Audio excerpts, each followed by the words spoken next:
যিসকলে সৰিয়হ দিয়ে মাছ খাই বেয়া পায় এবাৰ এইদৰে ট্ৰাই কৰি চাবচোন মোৰ বোধেৰে ভাল পাবই নিশ্চয়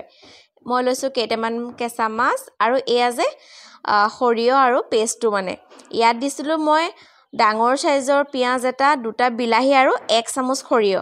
তাৰপিছত মাছকেইটা ফ্ৰাই কৰি ৰাখি ল'লোঁ তেলতে দিলোঁ শুকান জলকীয়া আৰু সেই পেষ্টখিনি কাশ্মীৰী মিৰ্চ পাউডাৰ নিমখ আৰু হালধি এতিয়া সম্পূৰ্ণকৈ ভাজি আছোঁ যেতিয়ালৈকে সৰিয়হখিনি শুকাই যোৱা নাই সৰিয়হখিনি শুকাই যোৱাত মই তাত এড কৰিছোঁ গৰম পানী আৰু তাত দিবলৈ অকণমান মান ধনিয়া টাবতে কৰি ৰাখিছিলোঁ তাৰে 2-3 খিলামান ছিঙি আনিলোঁ ভালদৰে উতল অহাত যেতিয়া ছাইডৰ পৰা তেল আৰু ৰং ওলাই গৈছে তাতে মই দি দিছোঁ মান ধনিয়াখিনি আকৌ ঢাকন মাৰি ৰাখি দিলোঁ এইদৰে খালে যে আপোনালোকে সৰিয়হ দিছে নে নাই দিয়ে একদম গম নাপাব আৰু টেষ্টটো বিৰাট বঢ়িয়া হয় দেই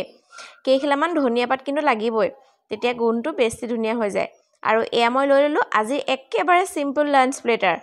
বইল ডিম ভাত সালাড আৰু আজি বনোৱা সৰিয়হ বিলাহীৰ যেটো মানে আঞ্জা হেয়া বিৰাট ধুনীয়া টেষ্ট গুণ কালাৰ দেখিছেনে একদম ফাৰ্ষ্ট ক্লাছ দেই কেতিয়াবা বনাই